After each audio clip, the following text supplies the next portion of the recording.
My name is CoolPause96, and yes, it has been a while since I made a video. I will explain that later, but in today's video, I am doing a part 1 of my part 2 videos of what I love and what I hate about Pokemon Shield. Yay!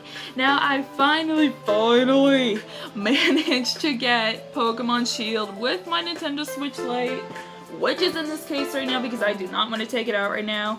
And just a quick heads up, I am going to be giving us some spoilers to the game, so if you have not played this game, either go get the game and play it yourself or go watch a playthrough of the video. I suggest A Drive or ManJDTV. I am so sorry if I said the channel names wrong, but spoiler warning! Even though the game's been out for quite a few months. But anyway, so let's get on to the list.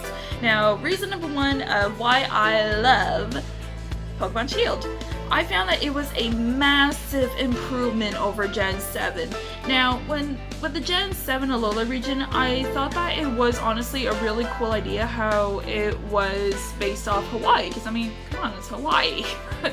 But some of the execution, no, just no. Like, I get it that this was Pokemon's second 3D generation games on the 3DS at the time, and they were still working out some of the kinks and stuff like that. But, like, we all know about the horrible, massive amount of dialogue in the first Sun and Moon games, which I'm so glad they fixed in Ultra Sun and Moon. But premise-wise, yes, it was really good, but me personally, I just saw some I thought some of it could have been executed better. I hope I'm using that phrase right. If not, I'm sorry. But, reason number 2 is Leon actually gives you your starter Pokemon. Oh, but wait, Cool Pause, Bianca gave you your starters in the Black and White 2 video games.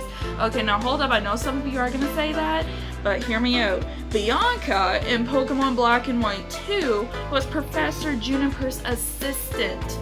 So technically, somewhat, the professor was still involved in giving you the Pokemon because the professor gave it to Bianca and Bianca then gave it to you. So ergo, the professor was still technically involved. Leon, on the other hand, is the Galar Pokemon champion, okay? Major difference, people. Major difference. Okay? Awesome. Now, let's get to number 3. Number 3, sorry, I got my list here so I wouldn't forget. Number 3, I love Sobble. Now, yes, all 3 of the starters are cute. Grookey, Scorbunny, and Sobble, obviously, because they're the starter Pokemon, so they have to be cute. Except a couple exceptions, but anyway. But Sobble, I freaking love Sobble. It's my favorite out of the trio, like out of the starter lines.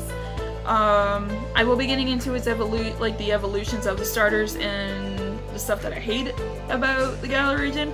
So that's in a video for like at least another couple days. But anyway, yes, I freaking love Sobble to no end. I find it so adorable, and I love how it's this cute little water lizard. I'm so glad that they did that. Now, reason number 4,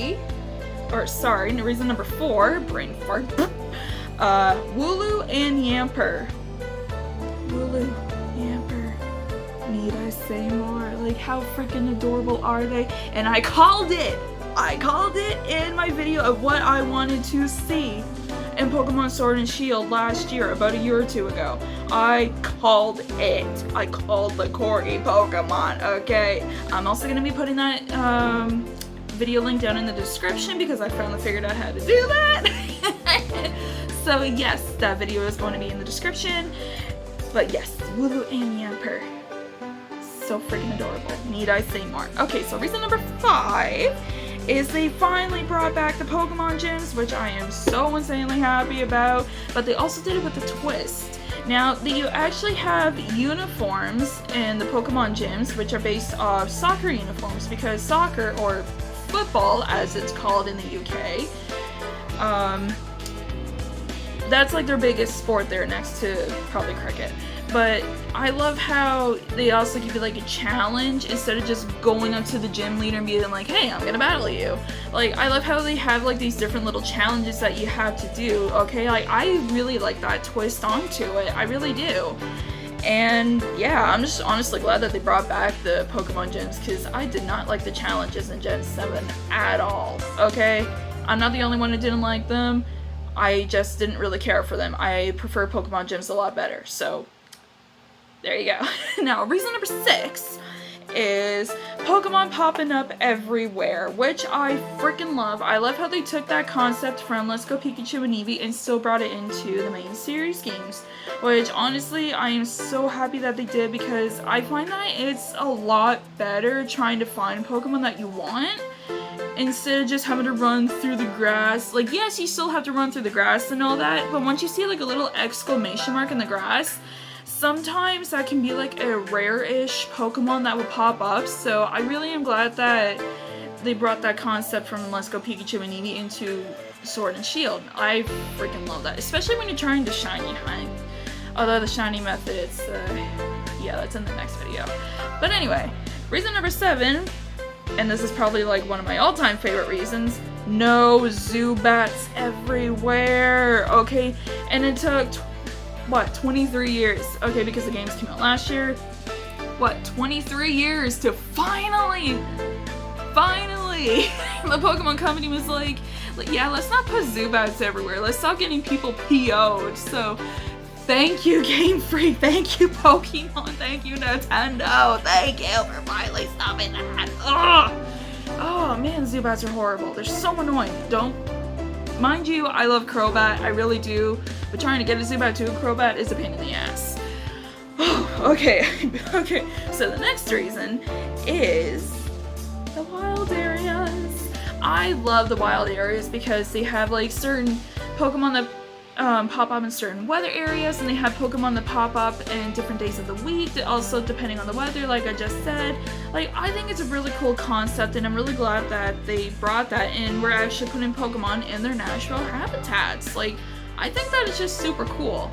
Not gonna lie, I freaking love that. Like, honestly, the wild area was literally the main reason why it took me about 5 or 6 days to beat Pokemon Shield, because I kept exploring, but I also had to grind out my team, which also took forever. But yeah. But I love the wild areas so much. I hope they do it in more of their games.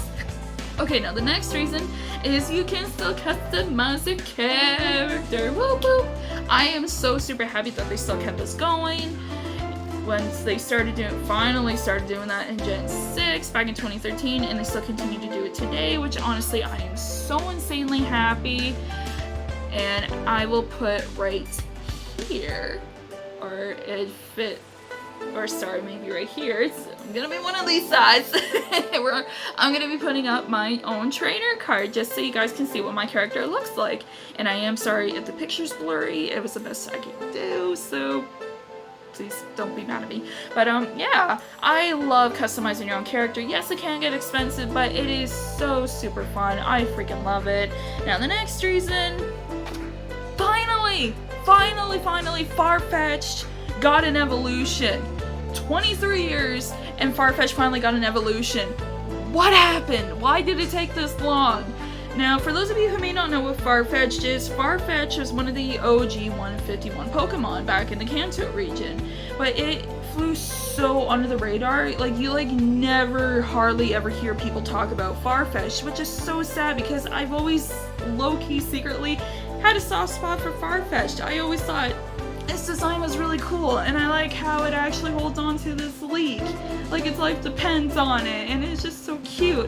And I really like its Galarian form. And its evolution is Surfetch'd. Yes, that is its name, Surfetch'd. I know that it's only in Pokemon Sword, like it's a Pokemon Sword exclusive. Honestly, I don't care. I really wanted to mention it because I am so insanely happy that Farfetch'd finally gets the recognition it so deserves. Okay, that's my rant in for Farfetch'd, so on to the next reason. Now the next reason is some of the Galarian forms. Speaking of the Galarian forms, I love some of these Galarian forms. My favorites actually are being Galarian Ponyta and its evolution Galarian Rapidash. They have this super adorable My Little Pony vibes going, at least that's what I got thinking of, even though I don't watch MLP, but to each your own. Okay, let's not start arguments. I find it super adorable, and when I caught one, it it took me quite a while to find one because it's like one of those low percent encounters and where it's located in the game, which, by the way, speaking of which, Galarian Ponyta is a Pokemon Shield exclusive only, or unless if you get traded with somebody, what can you do? But yeah, it's one of those Pokemon that is a low percentage encounter, which was such a pain in the ass because it took me around 15 to 20 minutes to finally find one, but I finally did, and I named it Cotton Candy because that's what it also reminds me of. So I love some of the Galarian forms, I really do.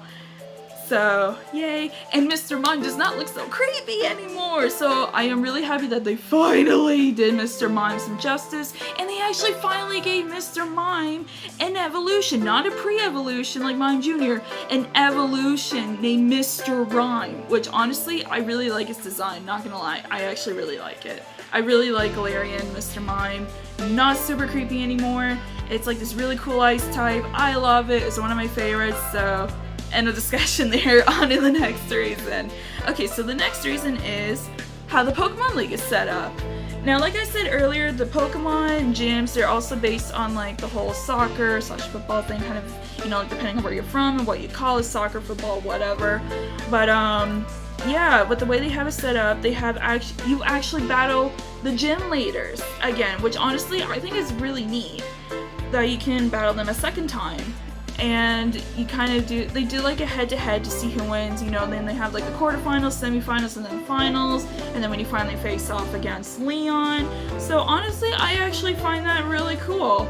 And speaking of Leon, there's actually a little bit of a twist that happens when you go to battle Leon.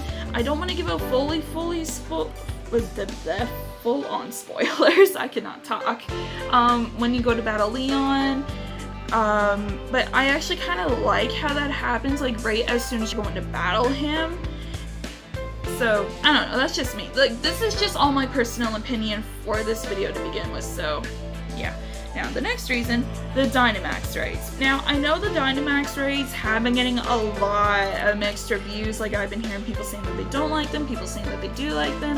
Me personally, I actually like them. Like, okay, sometimes yes, they are such a pain, but I really like them because it gives you a chance to level up your Pokemon, and get a chance to actually battle with other people, and you get to Dynamax your Pokemon while fighting the the huge ass Pokemon. Like, I think it's really cool. I really do like the Dynamax raids, and it's actually been helpful for me to catch Pokemon that I didn't think I was ever going to be able to catch. Like, just yesterday actually, I caught a Whimsicott, which I was super stoked because I love Whimsicott, and I was really happy that I was able to get one, so yay for me! Now, one of the last reasons is the Gigantamax forms.